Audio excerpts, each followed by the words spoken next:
প্রহরীর দীপ্তিক। বীরাঙ্গনা গ্রামটার নাম এখন ইতিহাস বইতে ওঠে, কিন্তু কয়েক দশক আগে এই জায়গাটাকে কেউ চিনত না।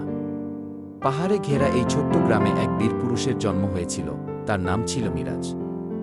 মিরাজ ছোট থেকেই ছিল নীরব, কিন্তু অসম সাহসী। গ্রামের মানুষ যখন পাহাড়ি দস্যুদের ভয়ে রাতে আলো নিভিয়ে রাখত, মিরাজ তখন রাত জেগে পাহারা দিত। তার চোখে ছিল আগুনের মতো জ্বালা, ভয় নয়, ছিল রক্ষা করার শপথ। এক রাতে যখন দস্যুরা গ্রামে হানা দেয়, তখন সবাই পালিয়ে বাঁচতে চায়, কিন্তু মিরাজ দাঁড়িয়ে যায় একাই, একটা পুরনো বন্দুক হাতে।